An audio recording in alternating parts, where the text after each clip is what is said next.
electronic one at the bar. They're down to like $150. They sell them on Amazon. They can show up They can show up the next day. And if you're going to be serious about this, you really, really, really need to control your sugar. Quick note on refractometers.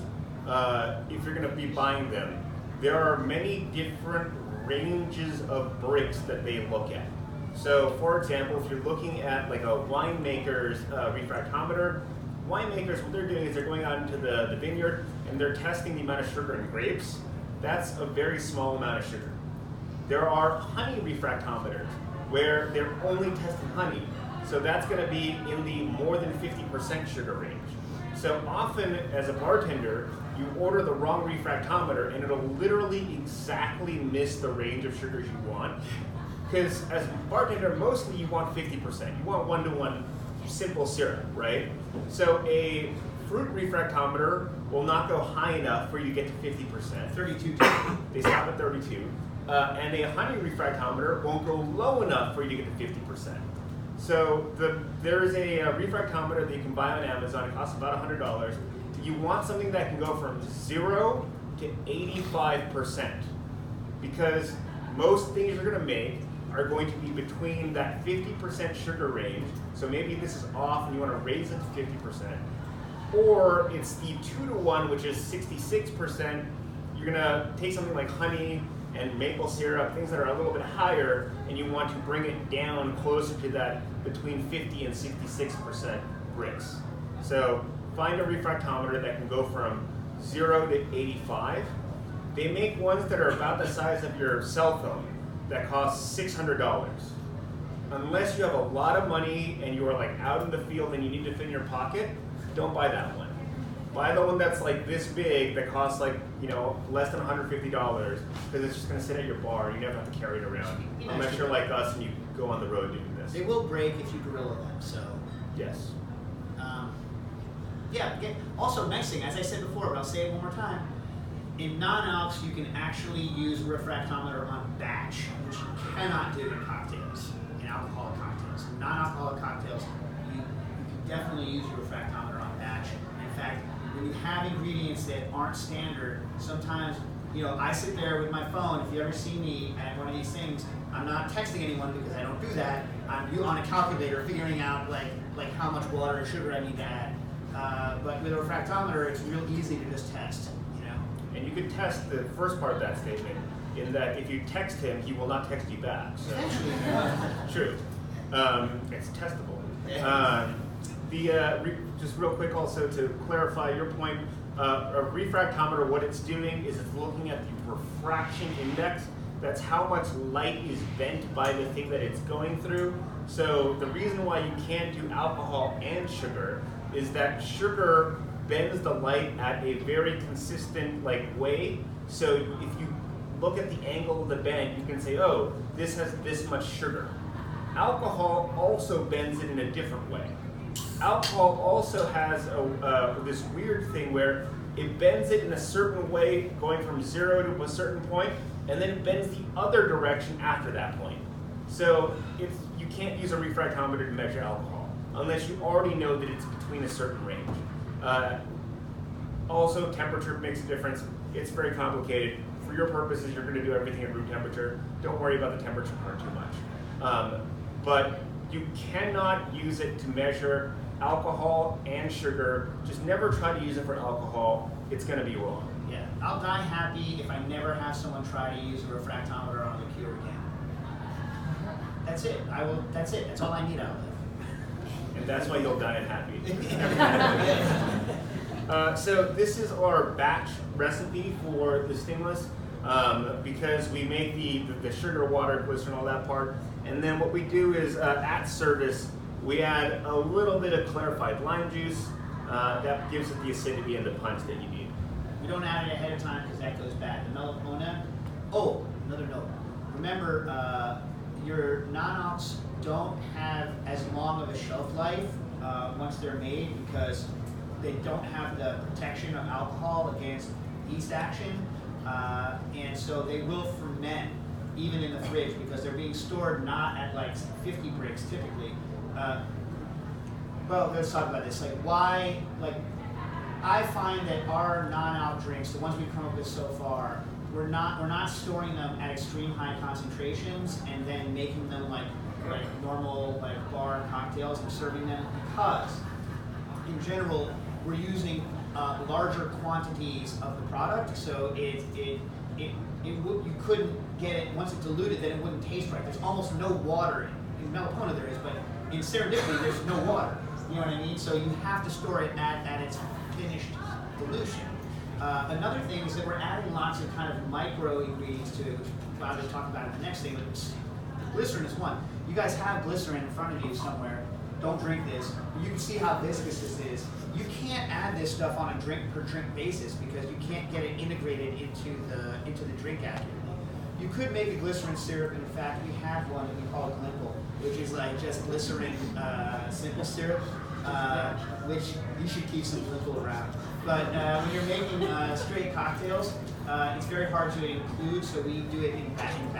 And you can taste it. We're going to talk about glycerin ad nauseum in a minute.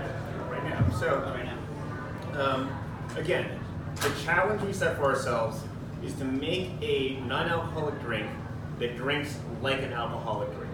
So if you taste the bad one again for a second, right? This tastes like a lemonade. It is in that lemonade family style, right? You can drink this at the speed of a lemonade.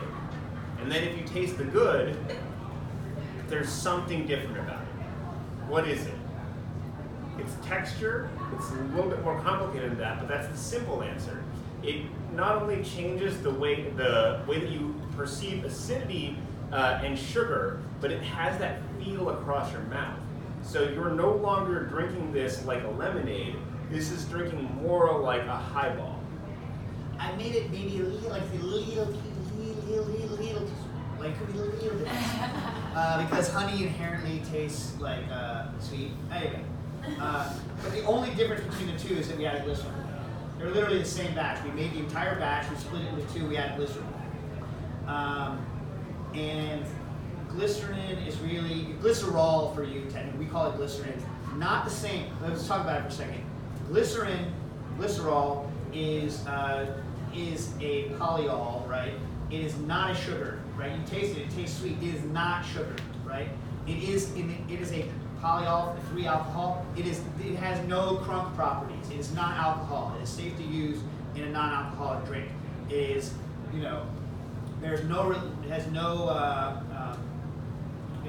is not an intoxicant, right? It is not something that people who avoid alcohol need to work with. Okay? It has, and like I say, it is sweet, but we're not using it as a sweetener. The magic number that you should keep into your head is about, for the drinks that we work on, is about 5 to 10, don't go over 10 really, grams per liter, because then you can start to taste the glycerin. But somewhere between 5 and 10 grams of glycerin per liter is kind of where you want to be. If you think about the structure of the highball, which is what we were thinking of, or any sort of like a gin and tonic is actually what I think of when I think of drinks, you're taking soda, and just so you know, most sodas are about 10% sugar by weight, about 10 bricks, right? Now, when you're drinking that as a soda, that's all fine and good. When you add gin, right, you're now lowering the amount of sugar in, so now your bricks is a lot lower, but it still tastes good. Why? Because the alcohol, aside from being alcohol, provides extra mouthfeel and body, because the viscosity of alcohol and water is much higher than the viscosity of water by itself. So if you were to just take and dump water into your tonic instead of gin, or even something that tasted exactly like gin but didn't have the alcohol, it would taste thin and garbagey because the body wouldn't be right? And so the thing was, okay, you don't want to have something that's 10% sugar. This is 8% sugar, by the way, what you're drinking. I should have made it 7.2, which is what it was, but I boosted it to 8 because I didn't trust myself because I'm a jackass. But it started at about 7. If I handed you something that was about 7.2% sugar, right, and I didn't add glycerin to it, you'd be like, oh man, this has no flavor. And you can do this yourself. You can take a soda or anything you would drink normally and just add a little water, and I'm sure you all have this happen. The flavor just bottoms out. It doesn't like taper. The flavor doesn't taper. It bottoms at somewhere between 8 and 7% sugar. The texture and the flavor of the drink just bottoms out. But that's the sugar level you want to drink like an adult in a highball or in a non-alcoholic carbonated cocktail, that's the sugar level you want. And so what you do is you add the glycerin back to it, and the body comes back to it as though you had added alcohol. Now, as Don said, the easiest way to think about it is just texture, because actually I don't think there's conflicting evidence in the literature on exactly what the hell is going on. And glycerin, its effect on the mouthfeel, body, and also flavor perception. Some people say it's a flavor enhancer, has been studied, but no one seems to really agree on what the hell's happening. But the answer is it works, and it's a magic get out of jail free card. So the other thing I can be happy about, is if you all leave here not thinking that glycerin is some dirty thing to add to a product because you just don't know how to distill things properly. It's something that you're adding because, or we talked earlier, because it also has interesting properties as it can extract flavor in infusions from things like alcohol can, right? Because water is very bad at that. Anyway, but like I don't want you to think of it as something that is an additive. I want you to think of it as something that's an ingredient that you're adding to make a whole new category of drinks possible that wouldn't have otherwise been possible.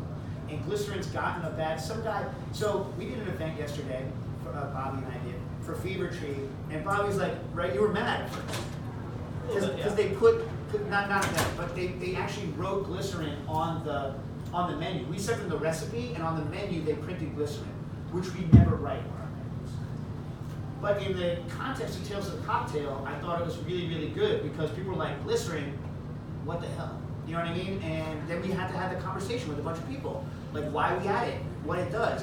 And I realized for the first time how averse some people were to glycerin. So we have some education to do on glycerin. It's also, some people, part of this problem is Ferran Adria's fault. Ferran Adria sells something called Gliss, which is actually mono and diglycerides, which has fatty acids attached to it, but not the same thing.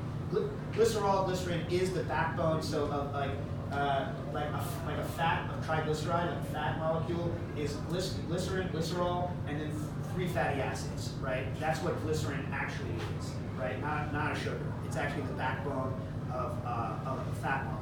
It's not a fat either. Please shut up about that. Anyway, so we have some education. Yeah. I always thought it was like super funny because when I was first making non-alcoholic drinks, I was using pâtisserie glucose, which is a confectioner's sugar. But little did I know after years of research, they use it more on the front end, so fermentation, or if you're cooking a product for industrial use, they'll use that, and then glycerin is more of like a finisher. But it's crazy when you drink alcoholic drinks, especially things that have been distilled multiple times. I wouldn't say it's like the dirty little secret of vodka, but I mean like there is what Bellows, like we have a really crappy vodka that we use it as antifreeze. Yeah, we circulate literally our carbonated cocktails into it because we can get it very, very cold. But they've distilled that, and that's like the heads and tails. And there's like no ester, phenol, all the things that like you want to achieve, like in making an alcoholic drink, like those flavors, those bodies. They're just all stripped away. So I mean, this stuff is like literally, once it gets really cold, it's so viscous. It's because there's a huge amount of glycerin that they add into it. You all know with liquors how to test that, right? You just put it on your hands. If you vodka, if you're like, this seems better than it should be, pour a little on your hands, you rub it until it evaporates, and then you feel that stickiness. That means that they've added glycerin or sugar. Which no shame. I'm not calling that anybody specifically. At least not now. Right, so if you're adding it to be a cheap bastard, bad. If you're adding it to make a delicious non-alcoholic cocktail, good. That's the answer. Oh, also, we also use it in our low-alc drinks. So this is not a low-alc, a low ABV session, but how many of you have done, for instance, a blah blah and soda where the blah blah is low alcohol, so that the actual ABV of your drink drops below about 10%, right? And those have problems with flavor also. And so sometimes you might you see yourself doping sugar back into it. You wouldn't need to if you added glycerin. All right, so just so you know, the next drink you're getting is called the Doyen. So again, this is the tea that's going to be in the Doyen. So the next drink was inspired by Dave's love of seasonal things that are unobtainium and very annoying for us to source at the bar. For example, he only really likes one tomato made by this one farmer that's only available for 3 weeks out of the year in New York City. And even then he wants to hand pick them because he doesn't like all of them, he only likes about half of them. Yeah, I wouldn't sell the one. If he delivered to us, I was like, this is the one you sent me? So, the Doyen de Camise is a specific pear that produces, in Dave's estimation, the most delicious pear juice. Well, Bobby said he's going to do pears, and then we got in a fight about what pears we were going to do. This is the greatest story of all time. It is, I think, where we and Dave finally bonded as human beings. But literally, they are the most flavorful pear, and actually, probably one of the highest yielding pears I've ever had. And kind of cutting back to like $16 cocktails, when you're getting the Doyen de Camise in the bar, you're drinking like 4 pears. Like it takes like, pears are low yielding, it takes a lot of juice to make that cocktail. But we did find it, and we're like, wow, this is great, you know, and we're like opening this bar in like 2 weeks, and we're like rounding it out, we're like, this has to go on. Everything's working really well together, and then we come to find out that Doyen de Camise is just going out of season. And so In New Zealand, right? The southern one. Yeah. Yeah, And so- Argentina, yeah. Argentina. And so we find out that it's going out of season, and like it comes back to like Campbell's or like a Goya, and so it's like we found something that we loved, we found a producer even that we loved, and we're like, well, what can we do? So of course you call up the produce company, and they're like, well, we can like reserve a lot for you, but you have to take a lot right now. So we ended up buying almost 980 pounds of this pear, and me and Dave for 5.5 days straight clarified it, or juiced it, clarified it, and then froze flat Well, packet. and back in that time, like we were all there like every day. There were no shifts. Everyone was there every day. 24 hours a day. And so the thing is that pears suck to work with because pears are one of those fruits that actually, even at their best, aren't picked when you're going to eat them. You have to let them ripen off tree for a little bit. And Comey's pears, which I think are the finest commercially available pear. There are some that are not there, but it's like it goes from nope, yes, and then and so like literally like we would had them tented over, and every day we'd be like no, and then it was like like we drop it, and it was like the pear-apocalypse. We called it the pear apocalypse because it was just. We lined up like 2 champions, like all the ascorbic acid in the world. Oh, if you're using really super fancy fruit, especially in non-alcoholic drinks, please remember that you're trying to preserve the kind of, you're not, I don't know. We're trying to preserve the freshness and the unique characteristics of a particular ingredient that we're using. And if you're using something like pear or apple that oxidizes, you must add ascorbic acid. Here's another plea. I know chefs that use sodium metabisulfite, and I'm not talking to you now. I'm not going to talk to you about allergies. If you were one of those people that likes sulfites to stop oxidation in fruit, good on you. That's up to you. A certain percentage of the people that come to your bar will get tremendous headaches from it, and also a certain percentage of the people who I won't get headache, but I can taste it and hate it. Right?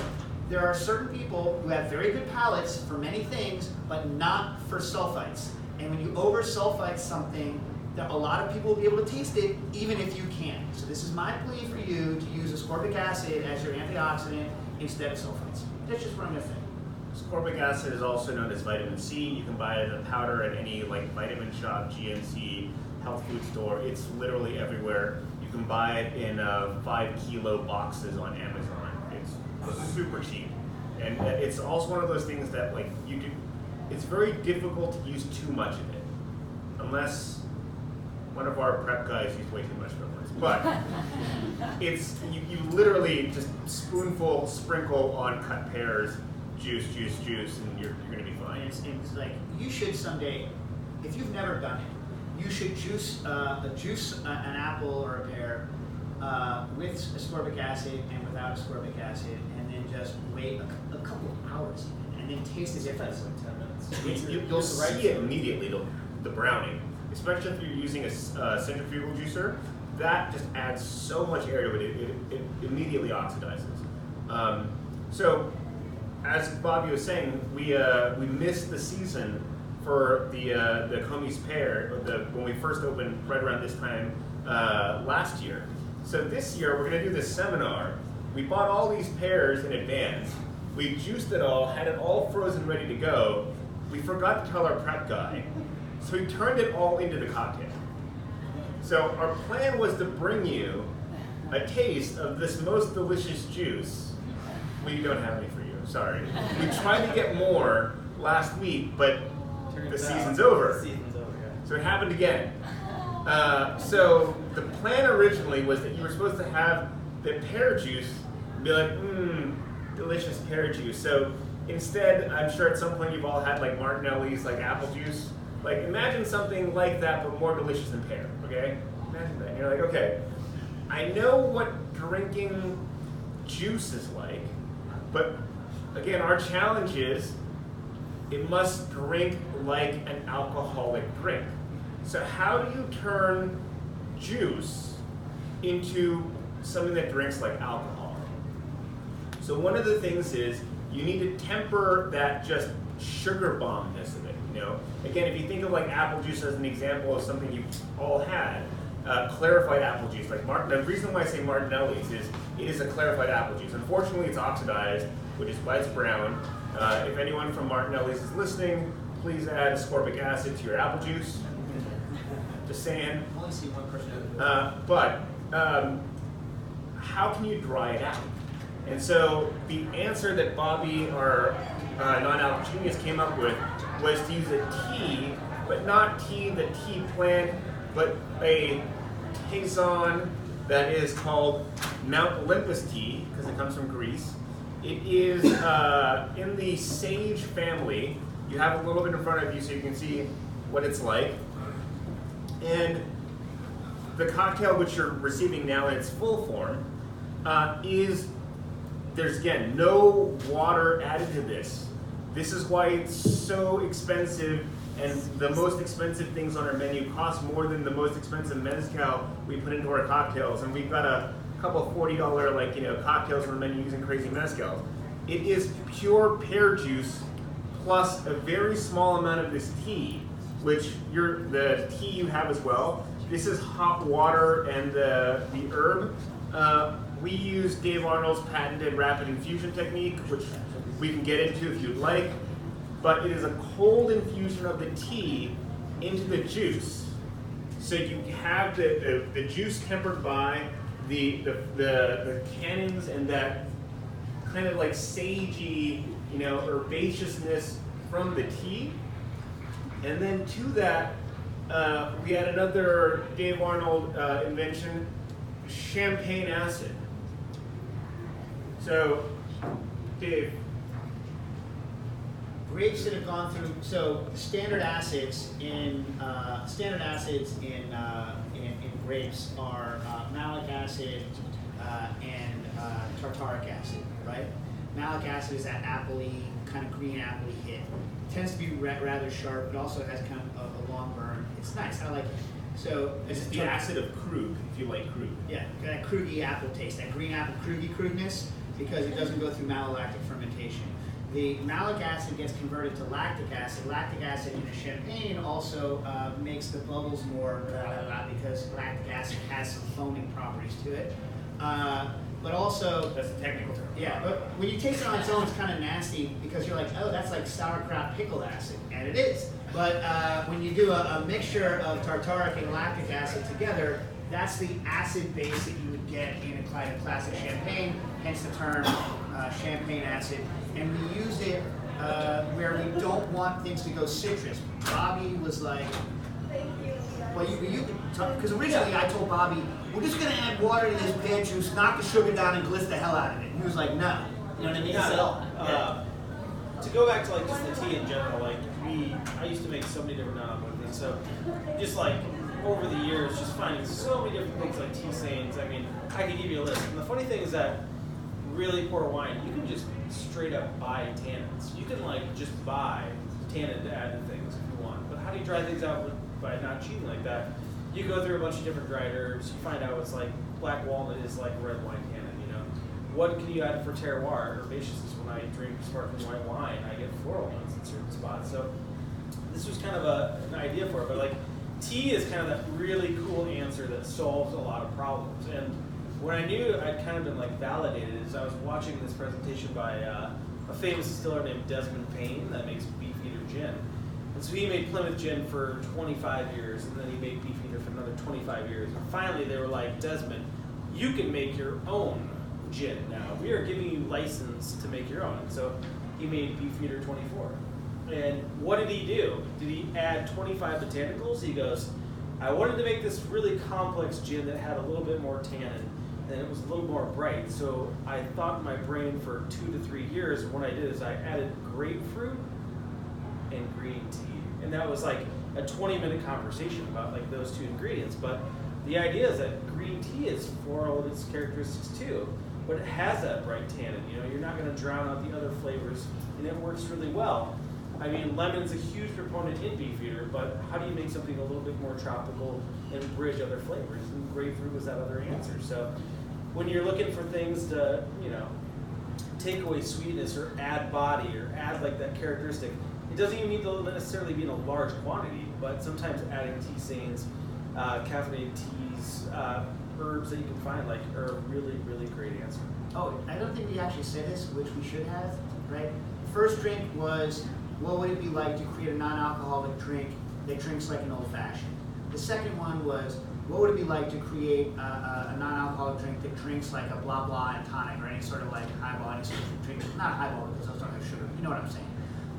This is how you create a drink that drinks like an off-dry wine, right? That's why he's talking tannins. How do you add that structure in the back of the throat that you would get from wine without having Fermentation. Yeah, fermentation or the alcohol.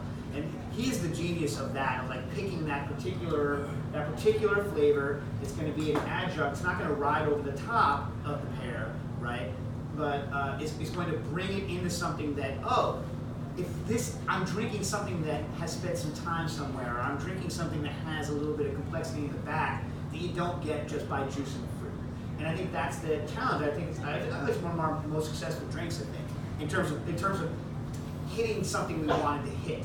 And the champagne acid, to go back to that for a second, Bobby put champagne, because if we added other acids to it, like fruit, like when I say fruit, non-wine fruit acids, would take it away from wine and towards like lime juice or lemon juice, and we're like, he was like, man, you know what I mean? You wanted something that took it even closer to that like off-dry sparkling wine area. And so I think like, you know, when I look at like, I think successes in hitting a target, even though it is actually sweeter than, but that's the thing, that's the target you're shooting at, like an off-dry thing. I think it's huge. I'm proud of that. I'm proud of this drink. I think this drink shows one thing, that complexity can be simplicity. I mean, there's literally 3 ingredients in that little drink. Do we salt it? No. Just one of the few that we don't. No. Yeah. So anyway, so it's three different drinks, shooting at 3 different targets, getting there slightly 3 different ways. Yeah. We're like we've talked about it before too. We're trying to kind of round up all the families or alcoholic drinks in general, and so carbonation is like this plug and play now, where we can pretty much figure it out pretty easily, like whatever we want to do. On the rock is more challenging, but we're kind of moving towards figuring that out better. Yeah, we have another 1 million peaches. Yeah, we're starting to figure that out, but the two that is really, really hard are like up drinks right now. We just haven't made a good up drink. We have not figured that out, and then shaken is like this ball game of like, I don't even think we've really started to think about how to even tackle it. But that's the future that we are working on. How do you make a shaken alcoholic drink style drink that's non-alcoholic? We don't have the answer yet, but we're working on it, and maybe we'll be back and we'll talk about it once we figure it out. Same thing. How do you make a drink that drinks like a martini or Manhattan? You know, that upstirred drink. Real hard. I don't have an answer to that yet, but we figured out, you know, at least 2 versions of that on-the-rock old-fashioned style drink that changes over time. We figured out a bajillion versions of carbonated drinks because this man loves bubbles more than his own children. And And we figured out this wine-based kind of drink, right? It drinks like a sparkling white wine, and if it's served like in that group setting where like some people are drinking, a couple people aren't, it comes in a white wine glass. It doesn't look any different from whatever else everyone is drinking, and you end up drinking it at the speed as if it was white wine, and then you're kind of on the same pace as everyone. I'm sure you've had an experience where one person is drinking coffee and somebody else is drinking, wine at the end of a meal, and you end up finishing the drink at different speeds, right? If you are just not drinking that day and you're having a soda and somebody else is drinking a cocktail, you end up finishing at different speeds because you drink them in different ways. And our hope, and I hope it makes sense to you as you're experiencing it, is this drinks like that sparkling white wine, and you will end up sipping it like it was a wine. But I guess you're separate.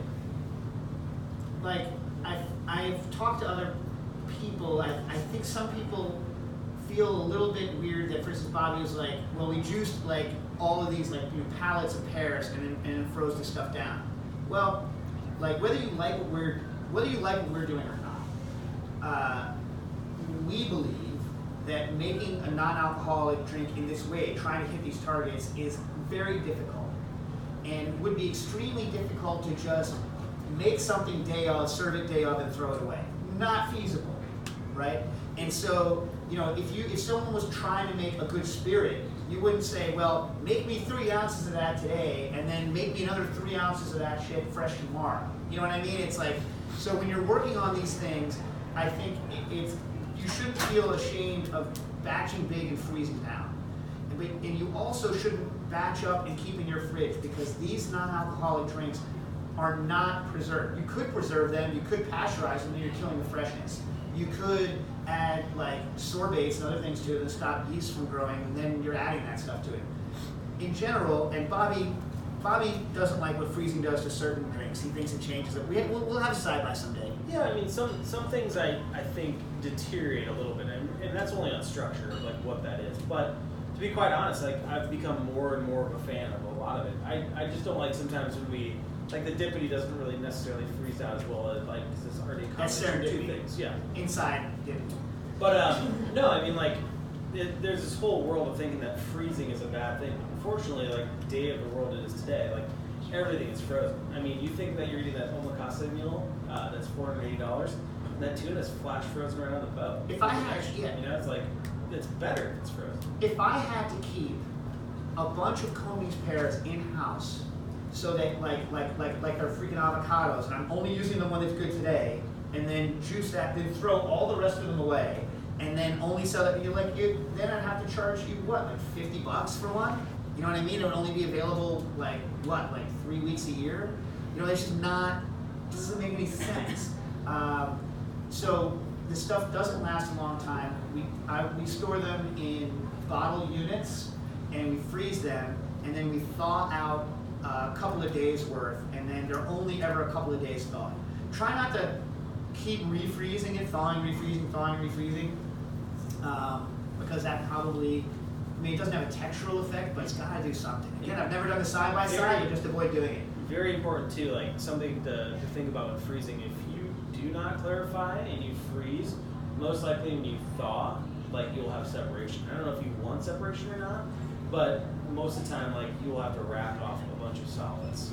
Also on freezing, this is something people do all the time. Remember that you should not ever partially unfreeze something and pour it off, because you have completely shafted everything, right? The first stuff that comes off is acid, sugar, flavor, and you've just kind of increased the straight water ice component of the rest of it. So anything that you thaw, you have to completely thaw. If you're lucky enough to have a HACCP plan so that you can vat bag down, vat bag flat, freeze flat. Because then if you freeze something this, you could thaw it like this under like tepid, double hot, tepid running water. Because the thinner something is, the faster it'll freeze. The problem is if you don't have a good vacuum machine and they start popping, then it's a nightmare. You have a lot of loss. But the fastest, most effective way to freeze thaw is flat in bags. So we've got 10 minutes left. We're going to take some questions. This is something I tell anytime I'm allowed to. If you have a super technical question that only you care about, wait. Come talk to us after the seminar. We're going to hang out for a bit, okay? If you have a question, but it's not a question and it's a statement where you want to tell us, and by us we mean the whole room, about how awesome your bar program is and what you're doing at your bar, don't. We don't want to hear it. If you have questions where if you need to know something, had a question about something we're talking about, and probably somebody else in this room also doesn't understand it and has that question, please ask that question now. We'll address it to the whole room. Other stuff, come tell us, all your awesome thing later, and I'll pretend to listen. Come ask your question, that's super technical that you only care about afterwards, and don't waste everyone else's time. So, with that said, questions. Besides just freezing as a way to keep it and sustain it, have you guys found any tricks for fortifying some of the juices to extend their life? Because I know sometimes you can do that with certain alcoholic beverages by adding a little bit of vodka. So the question is, have we found a way to fortify fruit juices to extend the shelf life, as opposed to just freezing is what we've talked about so far? So the first thing is, we obviously can't add alcohol because we're making non-alcoholic drinks of this. But there are batches that we do freeze that are alcoholic batches. So clearly there's alcohol in that already. So that's not a concern. But so in general, if you're going to keep of the stuff that we work with, if you're going to keep a fruit juice in an unbatched situation thawed in a cheater for longer than a day, we try to take it up to at least 20% sugar. You will still have yeast and crap that's going to grow, but above 20% sugar, it's relatively slower, and so you have a couple of extra days out of it. I mean, if you want to keep it a long time, you can take it all the way up to 50. So we use orange syrup, where we take orange juice, which I think covers somewhere between 11 and 12% sugar, and we take it up to 50 and use it as a simple syrup. And that has a relatively long shelf life because it's way up to 50. 50% simple syrup will still degrade. That's why you have to refrigerate it over time. But it has a longer life. I implore you, when you're doing this, and this is what we do in everything, and people get real mad at me because I say it to them constantly: make it today, put it away, make it fresh in 3 days, taste them side by side, taste them in the drink, see what's up. And it's an ingredient by ingredient basis. So we know exactly how long our clarified grapefruit juice is going to last. We know exactly how long our clarified OJ will last. We know how long our acid adjusted OJ will last. All of that stuff, just because we go through it and run those. And most of the time, you can't just taste the one on its own because it's a gentle drive to crappiness. It's like so we've had it where we're like, that's fine, that's good, and then someone makes it fresh, and you're like, oh, that's really good. You know what I mean? And so you have to kind of type that down. But also, the general slide or drive of crappiness might be, you get into a sports car and crappiness happens very fast. So just because you work something out and you think it's like a great recipe or it's like a great ethos or something, you gotta taste that shit. You never know what ambient yeast is in there, how fast it's just turning, because it wants to. It wants to be crappy. And the assumption is that we're all working on a larger scale here. This isn't, you're not making one for yourself at home. You want to put this into production at your bars, at your restaurants. Never underestimate other people's just laziness, just shittiness, not careness. So you will think you've come up with a perfect system of monitoring this. You've done the side by side. You got to go back and taste what people are actually doing, because they will inevitably try to make you look bad and make the product bad. It's very difficult to fight, people's inherent low quality. And here's a mistake we made, right? So even though you think you care, you make mistakes. Here's a mistake that we just discovered a couple weeks ago, right? And this is super important if we're doing non-alc, because in non-alc you're having, like I say, a lot of products that spoil much more rapidly than their alcoholic counterparts. So like, you know how you have all your cheaters and you have your stuff in the cheater, right? And you're like, oh, this is, I'm making it up, this is orange juice. Orange juice, the way that we have it, whatever, you do what you do. This is a 2-day thing. This is good for 2 days. All right, I've used this much orange juice. Okay, great. Fill the cheater up at the end of the night with the new, and this is okay for tomorrow. But now you've Solerated it. So now you're always left with some old stuff. So we're like, no, you have to dump all of it into one. That guy still has 1 day of life left, and these two are good. You know what I mean, for the next day. So like, I was like, what? We did what? And then like, you know what I mean? And also, yeah, it also just so happened that like in the range of where we keep dated things that before we think that they're bad, we've been like a little bit slower, not saying like really slow, but it actually just turned twice as fast as it usually does. You can always taste your plus, but especially with non-alcs, taste your plus. What he's talking about is when you're busy and you're going through a lot of it, that's what you want to always be at. But business slows down a little bit, your plus will be different. The seasons change, your plus will be different, right? If you're in the winter versus the summer, that ambient temperature makes a huge difference. So always taste everything and never trust your For those that don't use the same terms, when we say plus, mise en place, like all the ingredients you have set up for the day, pre-made ingredients set up for the day. So I work at a tasting menu restaurant. One of my goals as bar manager there is to create a meaningful non-alcoholic pairing for a 8-course tasting menu. We're going to the statement range here. No, this is super important. So I think that, and I'm going to continue with one more statement before I ask a question. I apologize, please don't hate me. But basically, you know, trying to emulate things about wine that work with food, acid, tannin, subtleties in flavor that marry with other flavors. How feasible is doing something like that without being redundant? I mean, that's how I got started. Yeah. I was probably at 115 drinks when I left. I tried to never do the same thing. I mean, it's like the family tree, like you can subtly change things, but I tried not to always do the same thing. Explain where and what you're talking about. Primarily at a restaurant called Next restaurant in Chicago. The theme of that restaurant was that every year it would change 3 times. So 3 different concepts, and not like we're going from southern France to like northern France. It was like Thailand to France, and then like a take on like Chinese food in 2035. Like, so everything was vastly different, like on how it changed. And you ran the non-alc. I ran the non-alc cocktail. So luckily for you though, like in the tasting menu format, which is actually way harder to achieve what we're doing at a bar, and your small A's will probably hate you for this, is that you can honestly curtail perfect fucking pairings. Like the pairings are just so easy. I mean, you can pick out small things, like you can have parallel things that like complement like a wine would. Or you can just straight up make drinks that like complement it on a different flavor. Sometimes the chefs would yell at me and they'd be like, "You're just making a side sauce that goes really well with that, like, that game head," you know, because it was just a complementing flavor. Versus sometimes you want something that pairs really well, but also sometimes you want things that actually really enhance the dish, like which is like what a wine pairing or a cocktail pairing is, enhancing the food and making that taste better. So you're really lucky. I mean, like there's a broad spectrum.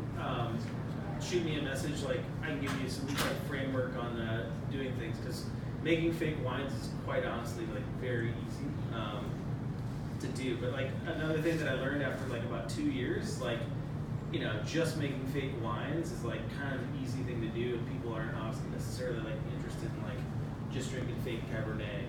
Like they want something a little bit more evocative and interesting. Because some of those drinkers that are drinking that non-alcoholic pairing might actually drink alcohol, and they're just doing that to look for something new and kind of exciting because they're bored with convention.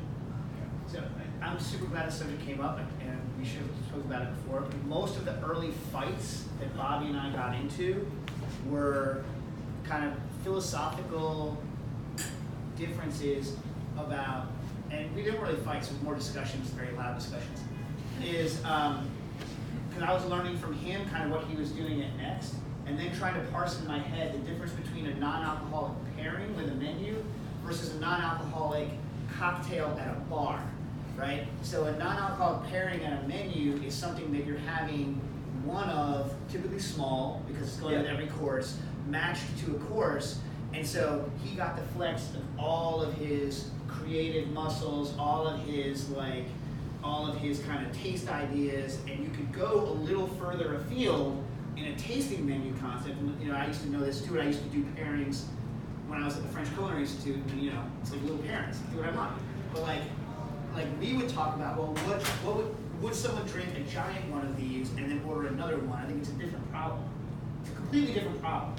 You know what I mean? So hopefully that was helpful for all the people that are doing omakase tasting pairings and an alcoholic variety in this room.